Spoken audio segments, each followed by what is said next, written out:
My daughter-in-law told me I didn't belong at Christmas. What I did next changed everything. I'm Margaret Wilson, and for 43 years, I've been the heart of our family's Christmas celebrations. Every November 1st, like clockwork, I'd start my preparations. The same ritual my mother taught me, the same traditions I passed down to my son David. But this year, everything changed in ways I never saw coming. Let me take you back to November of last year. I was standing in my kitchen, the same kitchen where I'd prepared thousands of meals, rolling out sugar cookie dough, just like my grandmother had taught me 60 years ago. The familiar scent of vanilla and butter filled the air as I pressed the star-shaped cutter into the golden dough. These weren't just cookies. They were memories in the making. My house, a beautiful 4-bedroom colonial that my late husband Robert and I had saved for 15 years to buy, was already transforming into Christmas magic. The garland was draped along the staircase banister, each pine needle perfectly placed. In the living room, our artificial tree, the same one we'd bought when David was 7, stood ready for decorating. I'd spent the previous weekend in the attic, carefully bringing down box after box of ornaments, each one holding a story, a memory, a piece of our family's history. There was the angel David made in 2nd grade, its construction paper wings now yellowed with age, but still beautiful to me. The silver bells Robert gave me on our first Christmas as a married couple, the photo ornaments showing David through the years, gap-toothed at 6, awkward at 13, proud at his college graduation. Every decoration had earned its place on our tree through love and tradition. I'd already ordered the 20-pound turkey from Kroger, the same size I'd been buying for the past 15 years. In my mind, I could see Christmas morning. David and Jessica arriving with my grandchildren, Emma and Jake, their faces bright with excitement. The kids would tear through their presents while I sipped my coffee and watched their joy. Then we'd all gather around my dining room table, the one that seated 8 comfortably, for the feast I'd been perfecting for decades. My Christmas menu never changed, and that was by design. Honey-glazed ham with my secret ingredient, a splash of bourbon that Robert used to sneak into the glaze when he thought I wasn't looking, mashed potatoes made with real butter and cream, not the instant stuff, green bean casserole with the crispy onions on top that Emma always picked off and ate first. Sweet potato casserole with mini marshmallows that Jake would toast with his finger until I playfully swatted his hand away. And my famous apple stuffing, a recipe that had been in my family for 4 generations. The planning was as much a part of Christmas as the celebration itself. I had lists. Oh, did I have lists? Gift lists organized by person, with backup options in case something was sold out. Shopping lists arranged by store to maximize efficiency. Cooking schedules that broke down every dish by prep time and cooking time, ensuring everything would be perfect and ready simultaneously. This year felt especially important. It had been 3 years since Robert passed away from that sudden heart attack. 3 Christmases that I'd hosted alone, determined to keep our family traditions alive. The first year had been the hardest. I'd stood in this same kitchen crying into the cookie dough because Robert wasn't there to sneak pieces when he thought I wasn't looking. But I'd push through because I knew that's what he would have wanted. Our family needed continuity, stability, tradition. David had been my rock during those difficult first holidays. Mom, he'd said that first Christmas morning, his voice thick with emotion. Thank you for making this happen. I know it's not easy without Dad, but you're keeping us together. Those words had carried me through the grief, had given me purpose when everything else felt meaningless. But as I stood there in November, pressing out cookies and humming Silent Night, I had no idea that this would be the last time I'd make Christmas preparations with such joy and anticipation. I had no clue that in just 2 weeks my entire world would shift on its axis, and everything I thought I knew about my place in my family would come crashing down around me. The house we'd bought in 1985 for $125,000 was now worth $850,000, according to the latest property assessment. Not that I ever thought about selling it. This wasn't just a house. It was the repository of our family's entire history. Every room held memories. The living room where David took his first steps. The kitchen where we'd had countless heart-to-heart talks over hot chocolate. The master bedroom where Robert and I had dreamed about our future together. I'd always assumed David and Jessica would inherit this house someday. It seemed natural, logical. They were my family, my legacy. The house would stay in the Wilson family, and maybe someday Emma and Jake would bring their own children here for Christmas. The tradition would continue, just as it had been passed down to me. But tradition, I was about to learn, doesn't always mean what you think it means. 2 weeks before Thanksgiving, my phone rang while I was addressing Christmas cards. I recognized David's number and answered with my usual cheerful greeting. "Hi, sweetheart. I was just thinking about you. I'm addressing Christmas cards and wondering if you have any updates to your address list for this year." But it wasn't David's voice that responded. It was Jessica's, and her tone was different, formal, distant. "Actually, Mom, I'm glad you called. David and I need to talk to you about Christmas plans this year." I set down my pen, a small flutter of unease starting in my stomach. "Oh? What about Christmas plans? I've already started my preparations. The tree will be delivered next week, and I've ordered the turkey, same as always." There was a pause, and I could hear Jessica take a breath before she continued. "Well, that's actually what we need to discuss. This year, we've decided to do Christmas at my parents' house instead." The words hit me like a physical blow.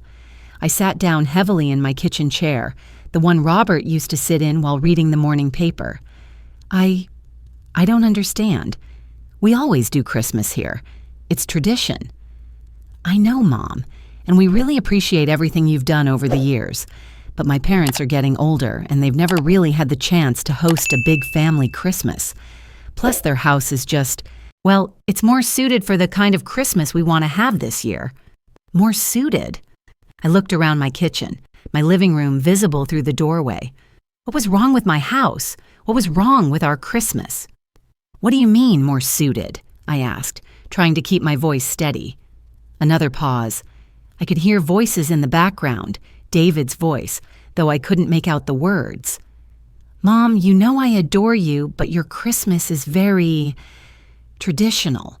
My family does things a bit differently, more upscale, more sophisticated. We're planning a really elegant celebration this year, and we just think it would flow better at my parents' place." Upscale, sophisticated. The words stung because I understood their implication. My Christmas wasn't good enough. My 43 years of tradition, my carefully planned menus, my lovingly preserved decorations, none of it measured up to Jessica's standards. "But Jessica, I've already bought the turkey. I've made all the preparations. The children are expecting—" "The children will be fine, Mom. They'll actually love my parents' house. They have a huge game room and a swimming pool, much more entertaining than—" She trailed off, but I heard the unspoken words. "Much more entertaining than an old lady's boring Christmas." "Can I speak to David, please?" I managed to ask. "He's actually in a meeting right now, but he agrees with me on this. We both think it's time for a change." Time for a change. After 3 years of me holding this family together after Robert's death. After 43 years of creating magic for Christmas morning. After raising David in this house. Feeding him at this table. Teaching him to ride his bike in this driveway. "I see," I said quietly. "And where exactly does that leave me?" "Oh, you're invited, of course. Christmas Eve at my parents' house. Cocktails at 6, dinner at 7. It'll be lovely, you'll see. Just maybe dress up a bit? My family tends to be pretty formal for holidays." Invited to Christmas. Like a guest instead of the woman who had created every Christmas memory David had for the first 30 years of his life. "I need to think about this, Jessica." "Of course, Mom, take your time. But we should probably know soon so we can plan accordingly." After I hung up, I sat in my kitchen for a long time, staring at the half-addressed Christmas cards spread across my table. Each envelope represented years of relationships, years of sending family photos and holiday greetings. Each name was a connection to the life Robert and I had built together. I thought about calling David directly, but something stopped me. If he had really wanted to talk to me about this decision, wouldn't he have called himself? Wouldn't he have had the courtesy to discuss this change with me before Jessica made the announcement? That night, I called David's cell phone. It went straight to voicemail. "Hi, honey, it's Mom. Jessica and I talked about Christmas plans today, and I'm a little confused. Could you call me back when you get a chance? I'd love to hear your thoughts on all this." He didn't call back that night, or the next day. When he finally called 2 days later, his voice had that careful, measured tone he used when he was trying to manage a difficult situation. "Hey, Mom. Sorry I missed your call. Work's been crazy. David, what's going on with Christmas? This is the first I'm hearing about any changes to our plans. Mom, Jessica explained everything to you. We're just trying something different this year. Her parents have never had the chance to host, and their house really is better set up for entertaining." Better set up for entertaining. As if my house, the house where he'd grown up, wasn't good enough to entertain his family. "But David, this is our tradition. This is your home." "I know, Mom, and I'm grateful for everything you've done. But Jessica's right. It might be nice to try something new. You'll love her parents once you get to know them better." I realized then that this wasn't a discussion. It was an announcement. The decision had been made without me, about me, as if my feelings and my 43 years of Christmas memories didn't matter at all. "And if I don't want to come?" I asked quietly. "Mom, don't be like that. Of course you'll come. Your family." But as I hung up the phone, I wondered what kind of family makes decisions about holiday traditions without including the person who created those traditions in the first place. What kind of family decides that the woman who had sacrificed everything to build their foundation suddenly doesn't fit their image of who they want to be? That weekend, I canceled the turkey order. I put away the Christmas cards, half of them still blank. I looked at my beautiful dining room table, set for 8, and realized that maybe I'd been setting it for the wrong people all along. On Christmas morning, I sat alone in my living room, surrounded by 43 years of decorations and memories, while my son and his family celebrated their sophisticated Christmas 15 miles away. No one called. No one texted. It was as if Margaret Wilson, the woman who had made Christmas magical for decades, had simply ceased to exist. And that's when I realized that maybe it was time for me to stop existing for other people and start living for myself. The silence in my house on Christmas morning was deafening. I sat in my living room, still in my pajamas at 11 a.m., staring at the unopened presents I'd bought for Emma and Jake. They were wrapped in cheerful red and green paper, sitting under a tree that suddenly felt more like a monument to my foolishness than a symbol of joy. My phone hadn't rung once. Not a single Merry Christmas Mom text. Not even a photo from Jessica's perfect, sophisticated celebration. It was as if the 43 Christmases I'd created for my family had been erased, as meaningless as yesterday's newspaper. I made myself a cup of coffee and sat at my kitchen table, the same table where David had eaten breakfast before school for 18 years, the same table where Robert and I had planned our retirement dreams, the same table where I'd addressed hundreds of Christmas cards over the decades, each one signed, "Love the Wilson Family." But apparently, I wasn't part of the Wilson family anymore, at least not the version that mattered. Around noon, curiosity got the better of me. I opened Instagram on my phone, something I rarely did, but Jessica had insisted I join so I could see photos of the grandchildren. Her latest post was from that morning, showing a beautifully set dining table with gold chargers and crystal glasses. The caption read, "Perfect family Christmas with the people who truly matter. So grateful for traditions that bring out the best in everyone. Family, first, Christmas, joy, blessed. The people who truly matter." I stared at those words until they blurred. Apparently, the woman who had given birth to her husband, who had changed his diapers and stayed up with him when he had nightmares, who had worked 2 jobs to help pay for his college education. Apparently, I didn't truly matter. I scrolled through the photos. David laughing with Jessica's father over wine, Emma and Jake playing in an elaborate game room, Jessica's mother presenting what looked like a professionally catered meal. Everyone looked so happy, so complete. You'd never know that there was supposed to be another family member missing from this picture. That's when it hit me. I walked to my bedroom and opened the bottom drawer of my dresser, the one where I kept important documents, birth certificates, social security cards, insurance papers, and there, at the bottom, our will, Robert's and mine, updated just 2 years before he died. I spread the papers across my bed and read through them carefully. The language was clear. Upon my death, the house would go to David. The house that was now worth $850,000 according to the latest property assessment. The house that represented our life's work, our biggest investment, our legacy. I thought about Jessica's words on the phone.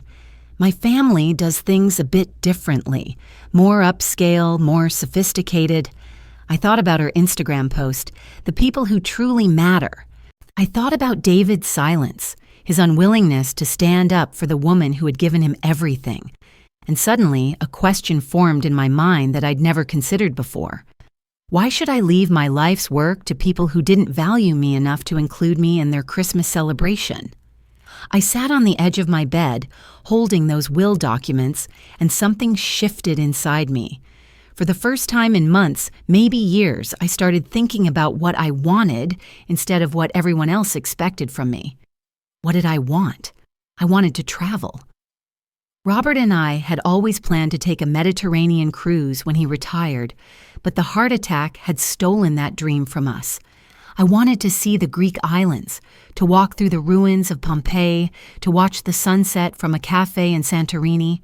I wanted to wake up without worrying about anyone else's needs or expectations. I wanted to live in a place where I could hear the ocean, where I could walk on the beach every morning if I felt like it. I wanted a fresh start, a new chapter, a life that belonged to me and no one else. And I realized that I had the power to make all of that happen. This house, this beautiful house that held so many memories, was also my ticket to freedom. It was worth enough to buy me a new life, a better life, a life where I mattered. I thought about Robert, about what he would say if he were here. He'd always been practical, always focused on taking care of himself and his family. But he'd also been the one to encourage me to stand up for myself, to not let people walk all over me. "Margaret," he used to say, "you're too good to people who don't appreciate it. Sometimes you have to show them what they'd be missing." Well, maybe it was time to show David and Jessica what they'd be missing. That afternoon, I did something I'd never done before. I Googled real estate agents near me and started making calls. Not to get an estimate, not to think about maybe possibly considering selling someday in the future. I called to sell my house. The first agent I spoke to was a young woman named Sarah Chen, who specialized in our neighborhood. She could come by for a consultation the next day, she said.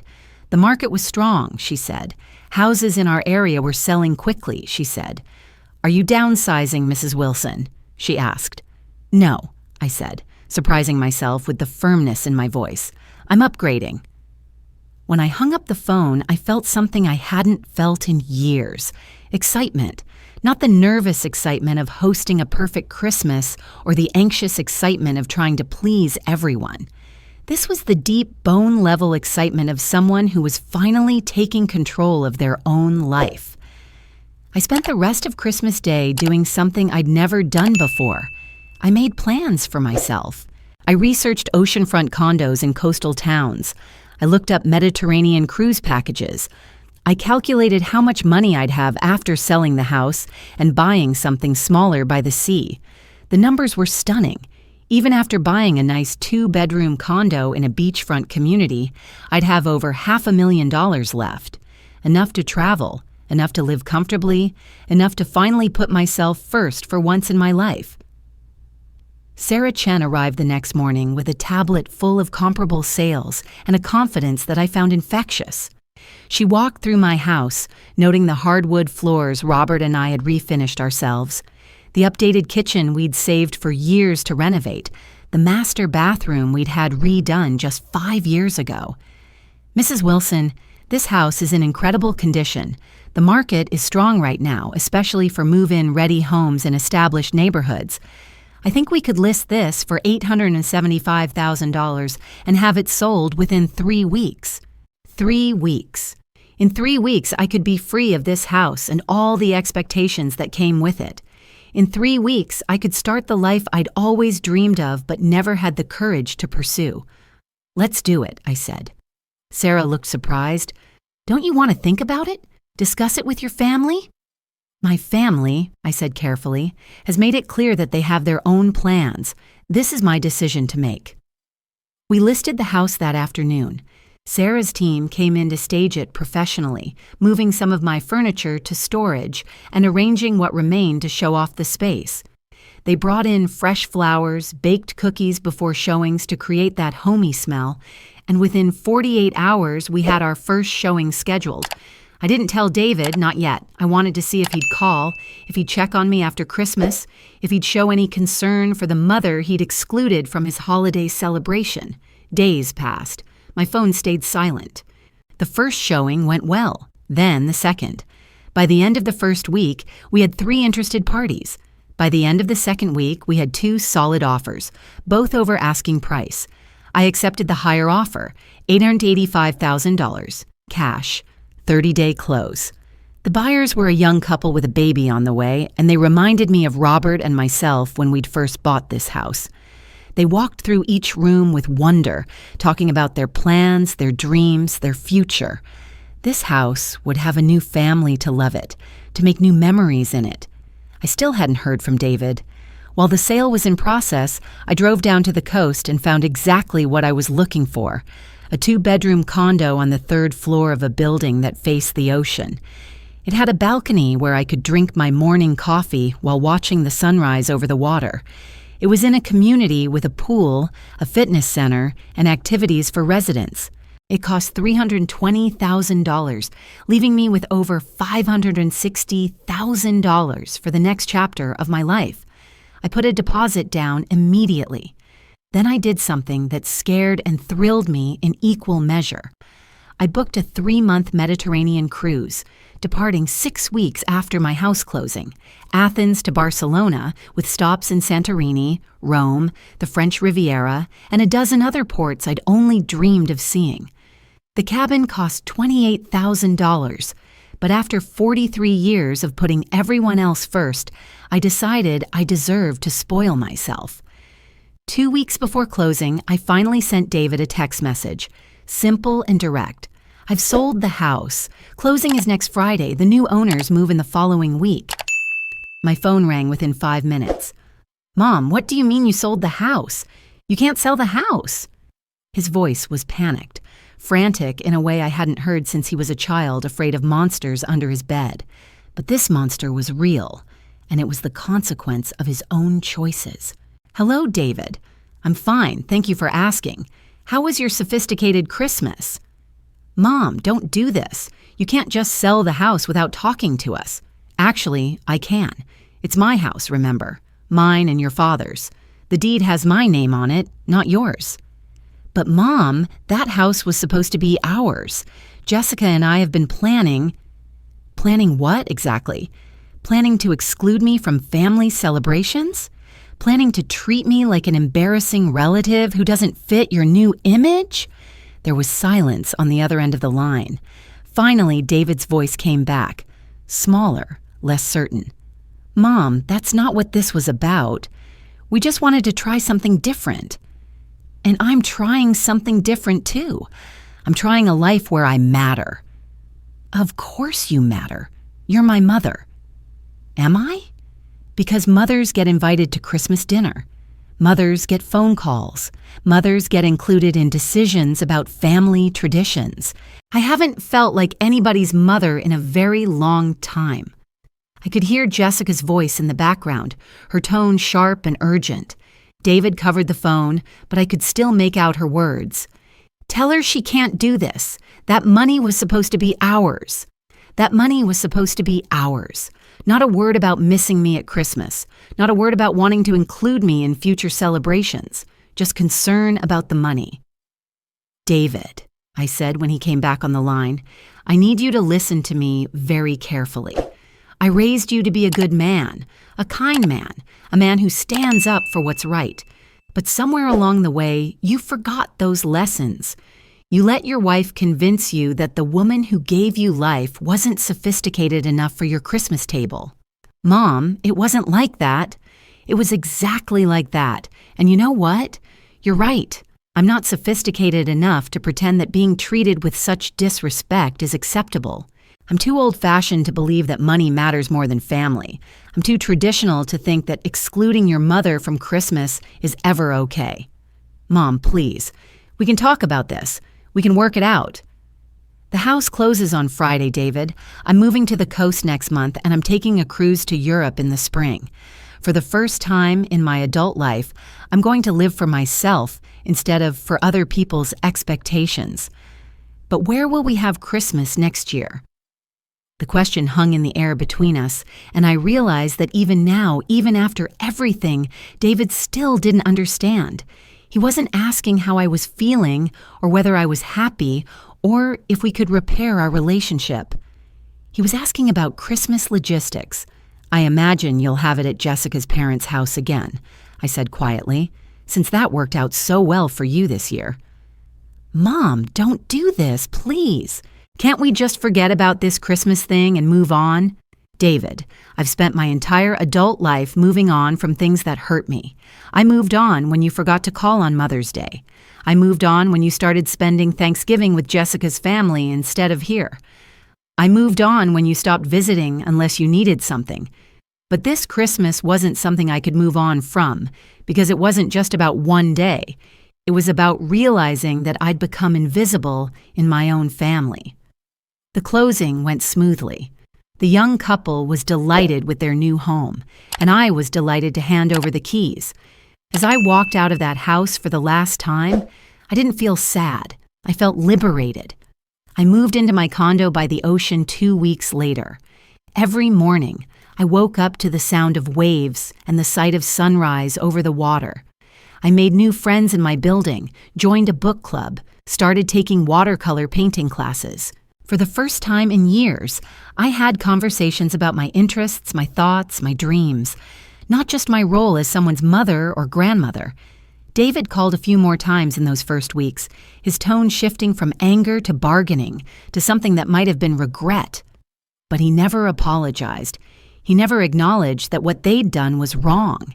He just kept asking when I was coming back, when things would go back to normal. "This is my normal now," I told him during what turned out to be our last conversation. "This is the life I'm choosing for myself." "But what about Emma and Jake? What about your grandchildren?" "What about them, David? You made it clear that I don't fit into the kind of Christmas you want them to have. You've chosen Jessica's family over the woman who raised you. I'm simply accepting your choice and making my own." 3 weeks before my cruise departure, I got a text from Jessica. It was the first direct communication I'd had from her since that devastating phone call about Christmas. "Mom, Margaret, I think there's been a misunderstanding. We'd love to have you over for dinner next week to talk about everything." I stared at that text for a long time. A misunderstanding, as if accidentally excluding your mother-in-law from Christmas was something that could happen by mistake. As if treating the woman who raised your husband with such casual disregard was simply a communication error. I deleted the text without responding. The morning I left for my cruise, I stood on my balcony with my coffee, watching the sunrise paint the ocean in shades of gold and pink. In a few hours, I'd be on a plane to Athens, beginning the adventure Robert and I had always dreamed of taking together. I'd be seeing the world not as someone's mother or someone's wife, but as Margaret Wilson, a woman with her own interests, her own money, and her own right to happiness. My phone buzzed with a text from David. "Mom, I know you're leaving today. I just want you to know that we love you and we hope you'll come home soon." I looked at that message for a long time. Come home. But this was my home now. This life I'd built for myself. The house where I'd raised David, where I'd created 43 years of Christmas magic, where I'd defined myself entirely through my relationships to other people. That wasn't home anymore. That was a prison I'd finally escaped. I turned off my phone and finished my coffee, watching seagulls dive for fish in the waves below. In a few hours, I'd be flying toward a new life, a life where Margaret Wilson mattered not because of what she could do for others, but simply because she existed. And for the first time in my 68 years, that felt like enough.